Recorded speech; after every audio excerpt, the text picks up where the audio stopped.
Summer vacation ഇവിടുന്ന് കെട്ടിച്ചു കൊടുക്കുന്ന ആൾക്കാർക്ക് വീട്ടിൽ പോകും അല്ലെ? അപ്പൊ അങ്ങനെ സന്തോഷം ഉണ്ടാകുന്ന സങ്കടം ഉണ്ടാവും.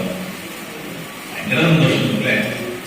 ഓണപ്പൂട്ട് വരും, അപ്പൊ സ്വന്തം വീട്ടിൽ പോകുമ്പോ സന്തോഷം. ക്രിസ്മസ് പൂട്ട് വരും, അപ്പൊ സ്വന്തം വീട്ടിൽ പോകുമ്പോ ഭയങ്കര സന്തോഷം. ഇവിടെ നിന്ന് സന്തോഷമില്ലേ? നിങ്ങളുടെ വാട്സപ്പ് ഗ്രൂപ്പുകൾ, നിങ്ങൾ സ്കൂളിൽ പഠിച്ച വാട്സപ്പ് ഗ്രൂപ്പുകൾ, കോളേജിൽ പഠിച്ച വാട്സപ്പ് ഗ്രൂപ്പുകളിലൊക്കെ കയറുമ്പോൾ നിങ്ങൾക്ക് എന്തൊരു ആനന്ദം അറിയും. കാരണം ആകെ ആശ്വാസം കിട്ടുന്ന ഇടങ്ങളായിട്ട് അതൊക്കെ മാറിയിരിക്കും.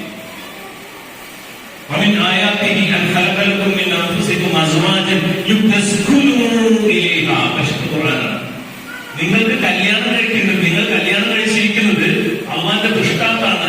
ആ കല്യാണത്തിൽ നിങ്ങൾക്ക് സൗജന്യം തന്നിരിക്കുന്നത് നിങ്ങൾക്ക് അവിടേക്ക് ചേരുമ്പോൾ ശാന്തി, സമാധാനം, ആത്മനിർവൃത്തിയൊക്കെ കിട്ടാനാണ് പടച്ച പരിശുദ്ധ മനസ്സുകൊണ്ട് റൂമിൽ പറഞ്ഞത്. നിങ്ങൾ അംഗീകരിക്കില്ലേ?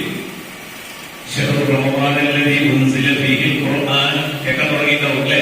റമദാനിലൊക്കെ ഖുർആൻ മാസം ഇറങ്ങിയ മാസമാണ് അല്ലെ? ഖുർആനെ ബഹുമാനിക്കുന്നത്, ഖുർആൻ ജീവിതത്തിലേക്ക് വാർത്തകൾ പഠിക്കണ്ടാവും. പക്ഷേ ഖുർആൻ പറയുമ്പോൾ കല്യാണം കഴിക്കുന്നത് ശാന്തിയും സമാധാനവും കിട്ടാനാണ്. നിങ്ങൾ സമ്മതിക്കില്ല, നിങ്ങളുടെ മനസ്സിനോട് കല്യാണത്തിനുള്ള സമാധാനം പോയി പറയുന്നവരോടാണ് ഞാൻ ഈ പറയുന്നത്. പഠിച്ച തമ്പുരാൻ പറഞ്ഞിരിക്കുന്ന സമാധാനം കിട്ടുന്ന. പക്ഷെ അതിന്റെ ബാക്കി കേൾക്കണേ.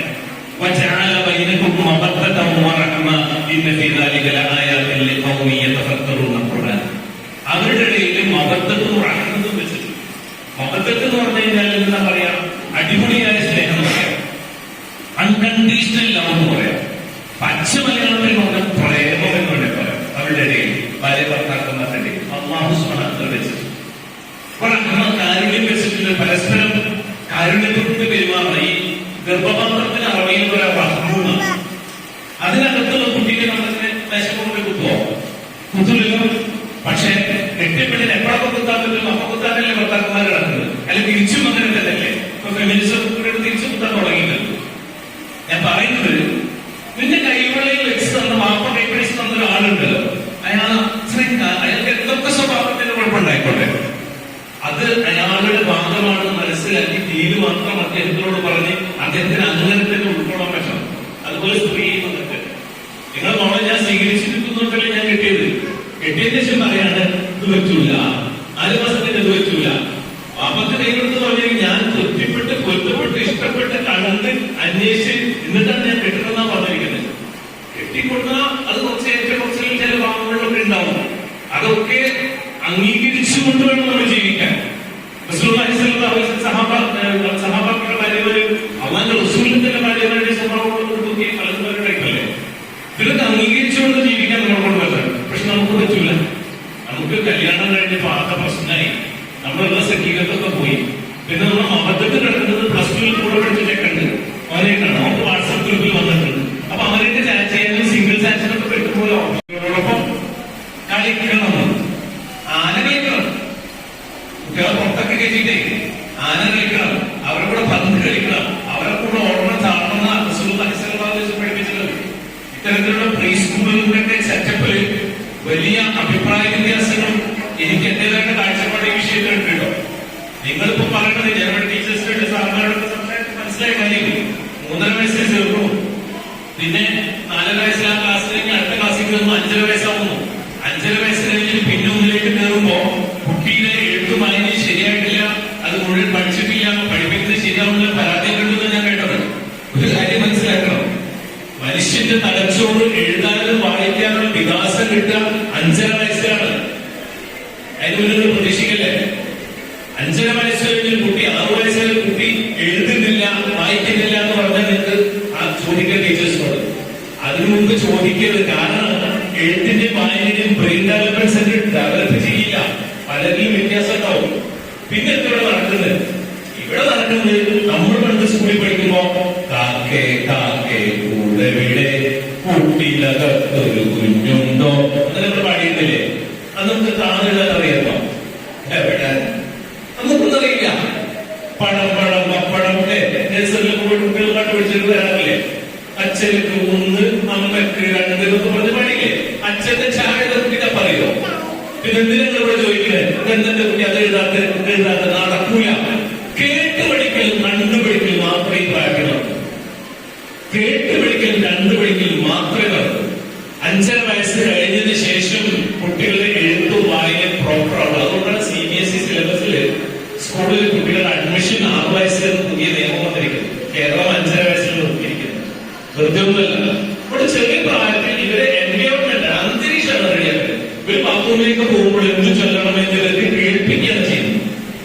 വിസ്മി കേൾപ്പിക്കുകയാണ് ചെയ്യുന്നത്. അങ്ങനെ കേട്ട് പഠിക്കാനുള്ള അവസരങ്ങളാണുള്ളത്. അപ്പോൾ ടീച്ചേഴ്സ് പെരുമാറുന്ന ഒരു അന്തരീക്ഷം അത് ദീനി ചിട്ടയിലാവും, മക്കൾ അതുണ്ടാവും.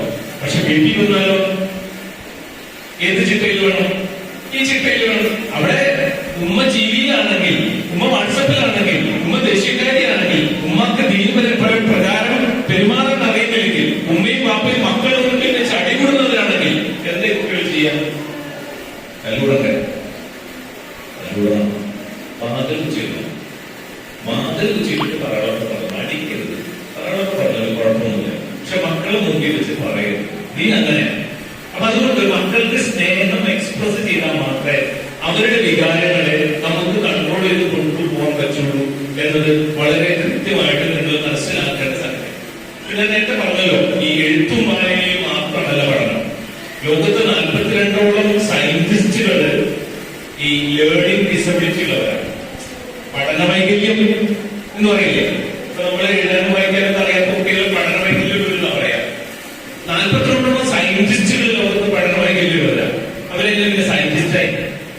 അപ്പൊ എഴുതിയാലും വായിച്ചാലും മാത്രമല്ല മനുഷ്യന് വിവരം ഉണ്ടാവും. അത് ആദ്യം മനസ്സിലാക്കും.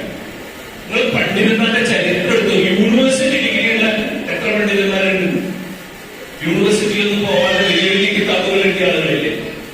അപ്പൊ അത് മനുഷ്യന്റെ കഴിവാണ്. അപ്പൊ പാടത്ത് പണിയെടുക്കുന്ന ശേഖരനോട് ചോദിച്ചു നോക്കി, 2 ഏക്കറിൽ എത്ര കിലോ വളം വേണമെന്ന് ചോദിച്ചു നോക്കി. മൂപ്പര് കണക്കി പറഞ്ഞു. സ്കൂളിലൊന്നും പോയിട്ടൊന്നും ഉണ്ടാവില്ല, ഒന്നും അറിയിണ്ടാവില്ല, വിദ്യാഭ്യാസ സർട്ടിഫിക്കറ്റ് ഒന്നും ഉണ്ടാവില്ല, പക്ഷെ വിവരം ഉണ്ടാവും. മനസ്സിലായോ? അപ്പൊ മനുഷ്യൻ എഴുതി വായിച്ച് മാത്രമല്ല കാര്യങ്ങൾ പഠിക്കുക. കണ്ടുപിടിക്കും, കേട്ട് പഠിക്കും, അനുഭവിച്ചു പഠിക്കേണ്ടത്. അനുഭവത്തിലൂടെ ആണ് പ്രവൃത്തി പരിചയമൊക്കെ പറയുന്നത്. പിന്നെ ചില മക്കള് പീപ്പിൾ സ്മാർട്ടായിരിക്കും. ആളുകളോട് പെരുമാറാൻ എല്ലാവരോടും സലാം പറയും. പിന്നെ വീട്ടിലെ ആൾക്കാരോട് നന്നായിട്ട് പെരുമാറുന്ന കുട്ടികളൊക്കെ ഉണ്ടാവും. ചില മക്കൾ അങ്ങനെ അല്ല, അതിലേക്ക് പോകും. അപ്പൊ അത് സെൽഫ് സ്മാർട്ട് കുട്ടികളാണ്. അതിന് വേറെ ദിവസം നമുക്കൊരു 1/2 ദിവസം രാവിലെ മുതൽ ഉച്ച വരയ്ക്കുന്ന 9ഓളം ടൈപ്പ് കുട്ടികളുണ്ട്. അത് വിശദമായിട്ട് നിങ്ങൾ മനസ്സിലാക്കണം. മൂത്ത കുട്ടിക്ക് മുളകുചാറ് ഇഷ്ടമാണ്, 2ാമത്തെ കുട്ടിക്ക് ചിക്കൻ കറി വേണം എന്ന് പറയുമ്പോ എന്താ ചെയ്യാം? ചീത്ത വിളിക്കും. അല്ല, ആ കുട്ടിക്ക് അതിനോട് താല്പര്യം ഉണ്ടാവാൻ കാരണങ്ങളുണ്ടാവും. ഇതുപോലെ തന്നെ പെരുമാറ്റത്തിൽ വ്യത്യാസം ഉണ്ടാവും. ചിലർ പീപ്പിൾ സ്മാർട്ട് ആണെങ്കിൽ എല്ലാവരോടും ഇടപഴകാൻ പറ്റും, ചിലർക്ക് അത് പറ്റില്ല, ഒന്നും പിന്നാക്കം വരികയും. പക്ഷെ അവരുടെ കാര്യങ്ങൾ കൃത്യം വെളുപ്പുണ്ടാവും. മനസ്സിലായോ? ചില കുട്ടികൾ മീനിനെ വളർത്തുന്ന കുട്ടികളുണ്ട്. ഞാനൊരു കുടുംബ പ്രശ്നത്തിൽ ഇടപെടേണ്ടി വന്നു. കുട്ടി മീന് വളർത്തുന്നുണ്ട്. 2ാമത്തെ എന്ത് ചെയ്യും? ഇതിന്റെ മുകളിൽ നിന്ന് അങ്ങോട്ട് ചാടും, ഇങ്ങോട്ട് ചാടും. വീടിന്റെ പോയിട്ട് തക്കാളി മേടിക്കാൻ പറഞ്ഞ 2ാമത്തെ ഞാൻ മേടിച്ചു ഓടിപ്പോയി മേടിച്ചു കൊണ്ടുവന്നു. മൂത്തതിന് പോയാൽ തന്നെ രാവിലെ തക്കാളി മേടിക്കാൻ പറഞ്ഞാഴ്ച വരികയായിട്ട് ഓടിത്തുള്ളൂ. അത്ര സ്ലോ മോഷനാണ് മൂത്തത്. ഇത് കുട്ടികളുടെ പ്രകൃതമല്ല, അവരുടെ അന്തരീക്ഷത്തിലായ നമ്മളാണ് ആദ്യത്തെ കുട്ടിയെ അങ്ങനെ ആക്കിയെടുക്കുന്ന ബോധം ഉണ്ടാവണം. ഒന്നിനും സമ്മതിക്കില്ല. പിന്നെ അവരെങ്ങനെ പഠിക്കാം? മനസ്സിലായ? മറ്റൊന്ന് നമ്മൾ റെസിസ്റ്റ് ചെയ്യാൻ നമുക്ക് സമയം കിട്ടിയിട്ടില്ല. അതുകൊണ്ട് അവന്റെ ആക്ച്വലി വളർന്നു എല്ലാ സ്കില്ലും നമുക്ക് കിട്ടി. ഇങ്ങനെ കുറെ കാര്യങ്ങൾ നമ്മൾ പഠിക്കേണ്ടതുണ്ട്. പിന്നെ ചില മക്കളുണ്ടാവും ഭയങ്കരമായിട്ട് വാശി പിടിക്കും. വാശി പിടിച്ച് രണ്ടുപേരും കരയുന്ന സമയത്ത് വീട്ടിലുള്ള വയസ്സായ ആൾക്കാരെ മോളെ അത് എന്തെങ്കിലും ചെയ്യും. ഇത് മൈൻഡില്ല. കാരണം കുറെ കഴിഞ്ഞാൽ വാശി മാറ്റി വന്നോളാം. ഒരാളെ എന്തിനെ കരയാൻ പറയും, ഒരാൾക്ക് എപ്പോഴും ദേഷ്യം പിടിക്കാൻ പറ്റും. അയാൾ ഉദ്ദേശിച്ച് നടക്കാണ്ടിരിക്കുമ്പോഴേ ഈ കുട്ടിയിലേക്ക് ശ്രദ്ധിക്കണം. എന്റെ വിഷയത്തിൽ അറ്റൻഷൻ താഴെ എന്നാണ് ഈ കുട്ടി പറയുന്നത്. അറ്റൻഷൻ സീക്കിംഗ് ഡിസോർഡർ എന്ന സാധനമാണ്. വലിയൊരുക്കും ഞാൻ പിന്നെ പറഞ്ഞല്ല, ഇപ്പൊ പറഞ്ഞാൽ ശരിയാവില്ല. വലിയൊരുക്കും പ്രശ്നം ഭർത്താവിന്റെ ശ്രദ്ധ പിടിച്ചു കിട്ടാൻ വേണ്ടി പല വിഷയങ്ങളിലും ശ്രദ്ധകൾ പിടിച്ചു കിട്ടാൻ വേണ്ടി പല പ്രശ്നങ്ങളുള്ള ആളുകളുണ്ട്. അതാണ് നിൽക്കട്ടെ. കുട്ടികൾ ഇങ്ങനെയാണ്, അവർക്ക് അറ്റൻഷൻ കിട്ടണം. അപ്പൊ നിങ്ങൾ വാരിയിൽ എടുത്തിട്ട് നമ്മുടെ കുട്ടിക്ക് എന്താ വേണ്ടത് എന്ന് ചോദിച്ച് സ്നേഹത്തോടെ എടുത്തു കഴിഞ്ഞാൽ ആ കുട്ടിയെ കൈകാര്യം ചെയ്യുന്നതാണ്. പക്ഷെ നമ്മളത് ചെയ്യില്ല. നമ്മൾ ബലം പിടിച്ചു ഇങ്ങനെ ഒലക്ക പിടിക്കുക പോലെ നിൽക്കുന്ന പാരന്റ് ഉണ്ടാവും. വളയാതെ നേരെ അല്ലാതെ റസൂൽ കരീം സല്ലല്ലാഹു അലൈഹി വസല്ലമയുടെ പരടിയിൽ പേരക്കുട്ടികൾ സുജൂതി കിടക്കുന്ന സമയത്ത് കയറുന്നത് ആരാണ്? എന്നിട്ട് അന്നത്തെ റസൂൽ തട്ടി മാറ്റിയിട്ടില്ല. നിങ്ങളെ കുടിയിൽ നിങ്ങളെ അമ്മായിമ്മ ഒന്ന് നിസ്കരിക്കുന്ന സമയത്ത് നിങ്ങളെ കുട്ടികളിൽ നിന്ന് പെരടിയിൽ നോക്കട്ടെ, അറിയാം, വിവരമറിയും. അപ്പൊ നിങ്ങൾ ഹദീസായിട്ടൊന്നും ഒരിക്കലും കാര്യം ഉണ്ടാവില്ല. അപ്പൊ അത് അറിയണമെങ്കിലും അമ്മായിമ്മക്ക് അറിയണം, ഇങ്ങനെ പേരക്കുട്ടികൾ റസൂൽക്കാരെ പെരടിയിൽ ചെയ്തിട്ടുണ്ട്, എന്റെ കുട്ടി അങ്ങനെ ചെയ്തിട്ട് കുഴപ്പമില്ല. അപ്പൊ നിങ്ങൾ പൂച്ചണ്ടാവില്ല. ഇതിനെന്ത് വേണം? വീട്ടിൽ ദീനിന്റെ അന്തരീക്ഷം ഉണ്ടാവണം. അൽബിറിൽ വരുമ്പോ മാത്രം ദീന്, കുടിയിൽ ദീനില്ലെങ്കിൽ ഇത് നടക്കൂല എന്നാണ് ഞാൻ ഈ പറഞ്ഞു വരുന്നത്. ചുരുക്കം. അതുകൊണ്ട് ഇൻഷാ അല്ലാഹ് നിങ്ങൾ ഈ വിഷയത്തിൽ വളരെയധികം ശ്രദ്ധിക്കണം. എന്റെ കുട്ടി നാളെ എന്തായി പോകും എന്നാണുള്ള പ്രശ്നം. നിങ്ങളുടെ കുട്ടി നാളെ എന്തായി പോകും, ചീത്തയാവും, എന്നെ ചൊല്ലം വളരട്ടെ, പഠിക്കട്ടെ, വലുതാവട്ടെ, നല്ല ഭക്ഷണം കഴിക്കട്ടെ, ഒക്കെ നിങ്ങൾ ആലോചിക്കാം. നാളത്തെ കുറിച്ച് ചിന്തിക്കാതെ ഇന്ന് നിങ്ങളുടെ കുട്ടി ഒരു താരമാണ് എന്ന് മനസ്സിലാക്കുക. ഇന്ന് നിങ്ങളുടെ കുട്ടി ഒരു താരമാണ്, അതിന് കൊടുക്കേണ്ടത് ഇപ്പൊ കൊടുക്കണം. 3 ചക്ര സൈക്കിൾ 10ാം ക്ലാസ്സിൽ കിട്ടിയിട്ട് കാര്യമെന്ന് പറയാറില്ലേ? അതുപോലെ ഇന്ന് ആ കുട്ടിക്ക് കിട്ടേണ്ട കുറേ കാര്യങ്ങളുണ്ട്, അത് ഇന്ന് കൊടുക്കണം. നാളെ എന്റെ കുട്ടി അങ്ങനെ ആവും ഇങ്ങനെ ആവുന്നത് വേവലാതിപ്പെട്ട് ഇന്നത്തെ പ്രശ്നങ്ങളെ പെരുപ്പിച്ച് കാണിച്ചുകൊണ്ട് ഇന്നത്തെ സന്തോഷങ്ങളെ ഇല്ലാതെ ആക്കരുത്. മക്കളെ അങ്ങനെ ചേർത്ത് പിടിച്ചു കൊണ്ടുതന്നെ നമുക്ക് മുന്നോട്ട് പോകാൻ പറ്റും. അപ്പോഴാണ് അല്ലാഹു സുബ്ഹാനഹു വ തആല തന്ന ഈ ഏറ്റവും വലിയ നിയമത്തിനെ കുറിച്ചുള്ള ബോധം നമുക്കുണ്ടാകും. ഈ നിയമത്തിനെ കുറിച്ച് വലിയ ബോധമാണ്. എനിക്ക് 3 മക്കളാണ്. നേരത്തെ പറഞ്ഞ ഹദീസിൽ പല തരത്തിലുള്ള റിവായത്തുകളുണ്ടോ. ഞാൻ ഹദീസ് കണ്ടു, ഒരാൾക്ക് 3 പെൺകുട്ടികൾ ഉണ്ടായിട്ട് 3 പെൺകുട്ടികൾക്ക് ദീൻ കൊടുത്ത് വളർത്തിയിട്ടുണ്ടെങ്കിൽ അയാൾക്ക് സ്വർഗത്തിൽ പോകാൻ പറ്റും, നരകത്തിന് മുമ്പിൽ തടയായിരിക്കും. ഞാൻ ആകെ സങ്കടത്തിലായി. 2 പെൺകുട്ടികളുള്ളൂ. ആകെ സങ്കടത്തിലായി. ഞാൻ എന്റെ പെൺകുട്ടിയോട് പറഞ്ഞേ, ഇങ്ങനെയാണ് ഹദീസ്, നമ്മളിപ്പോ എന്താ ചെയ്യുക എന്ന് പറഞ്ഞു. അപ്പോൾ നിങ്ങൾ ഇത് പഠിച്ച് ഇതിനെ കൊണ്ട് പറ്റൂല, നിങ്ങൾ വേറെ എന്തെങ്കിലും വഴി നോക്കിക്കൂടെ എന്നിട്ടോട് പറഞ്ഞു. വേറെ പെണ്ണിട്ടിക്കോളം പറഞ്ഞതാ, സമാധാനം കേട്ടോ. ശരി. അപ്പോ ഈ സിറ്റുവേഷനിൽ ഞാൻ ആകെ സങ്കടപ്പെട്ടു പോയി. 2 പെൺകുട്ടികളല്ലേ എനിക്കുള്ളൂ. പിന്നെ ഞാൻ പഠിക്കുന്ന സൊല്യൂഷൻ രാവിലെ എവിടുന്നോ വായിക്കുന്ന സമയത്ത് ഹദീസ് കണ്ടു, 2 പെൺമക്കളെ പോറ്റി വളർത്തി അവർക്ക് ദീൻ കൊടുത്താൽ അവന്റെ നരകത്തിന് മുമ്പിൽ അത് കാവലായിരിക്കുമെന്ന് ഹബീബായ റസൂലുള്ളാഹി സ്വല്ലല്ലാഹു അലൈഹി വസല്ലം. ഭയങ്കര സന്തോഷം തോന്നി. എന്റെ ഏറ്റവും താഴ്ന്ന പെണ്ണ് ഇതിനാണ്ടി 12 വയസ്സ് താഴെയാണ്.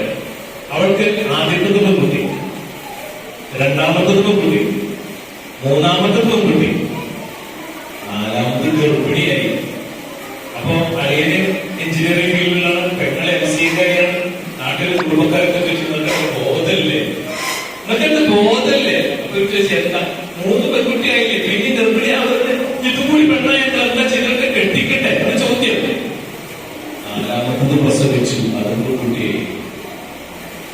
പിന്നെ കുറച്ച് കഴിഞ്ഞപ്പോട്ട് 5ാമത് ഗർഭിണിയായി. അല്ലെങ്കിൽ ഉമ്രക്കൊക്കെ പോയി തിരിച്ചു വന്ന് പെങ്ങൾ ഗർഭിണിയായി 5ാമത്തെ. എന്തായിരുന്നു ഞങ്ങളുടെ കുടുംബത്തിലും നാട്ടിലും ആൾക്കാരുടെ സംസാരം? ഇവരെന്താ ബുദ്ധിയില്ലാണ്ട് കഴിക്കണം എന്ന് വെച്ച് 4 കുട്ടികളെ പിന്നെ ഗർഭിണിയാക്കണേ.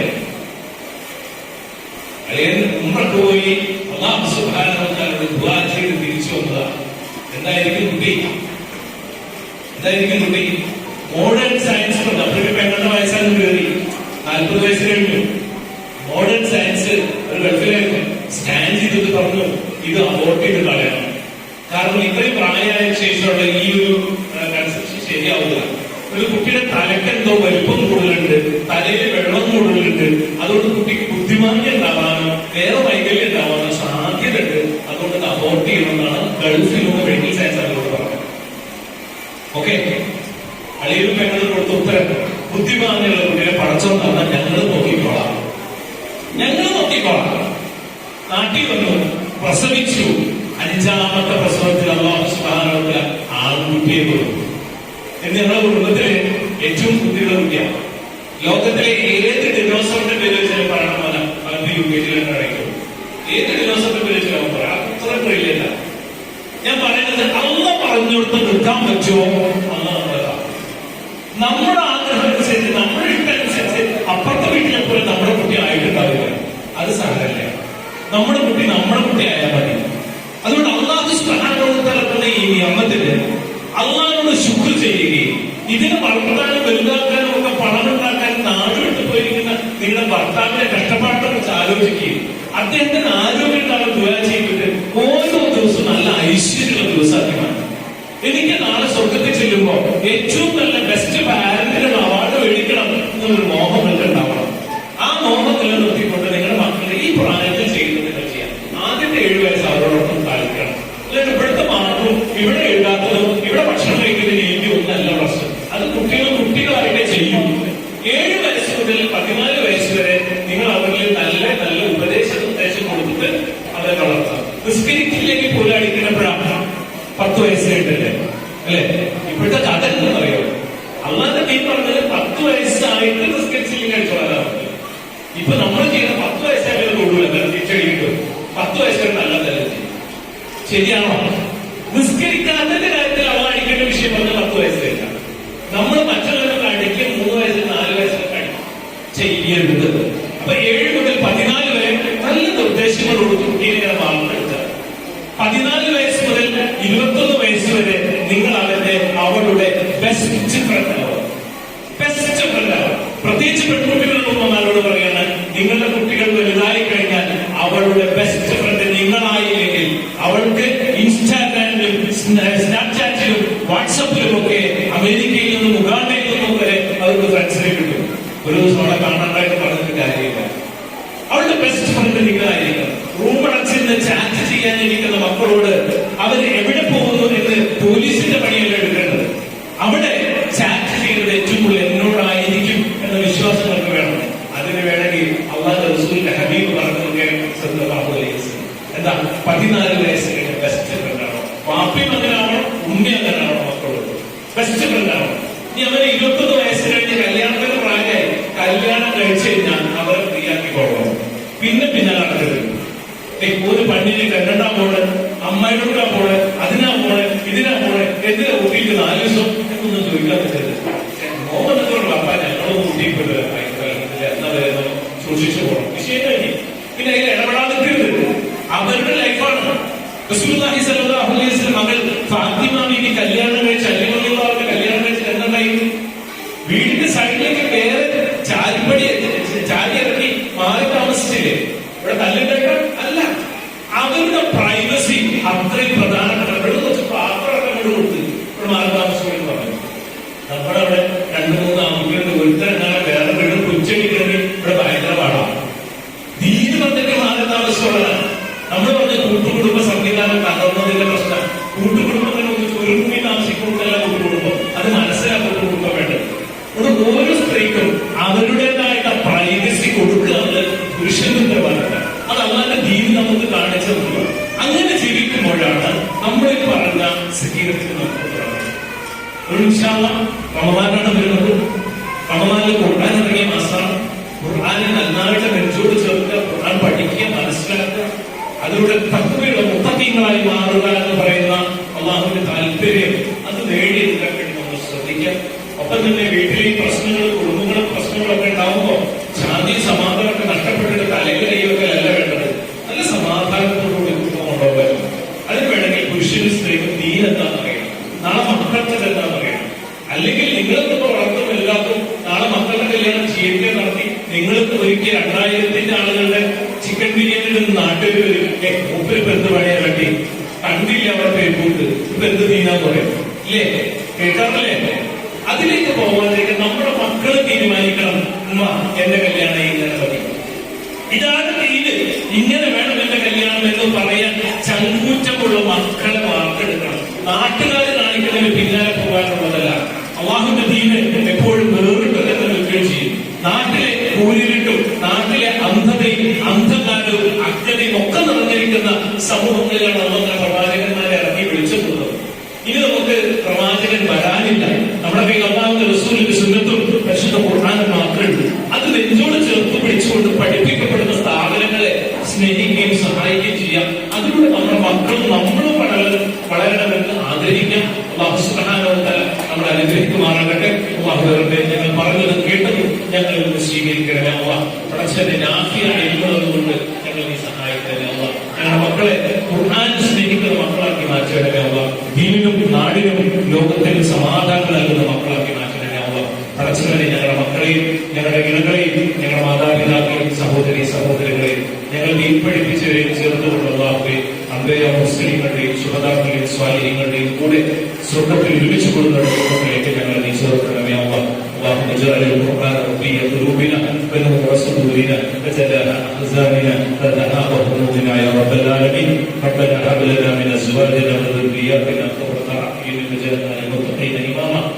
ربنا آتنا في الدنيا حسنة وفي الآخرة حسنة وقنا عذاب النار ربنا تقبل منا دعاءنا إنك أنت السميع العليم وتب علينا إنك أنت التواب الرحيم آمين آمين الحمد لله رب العالمين.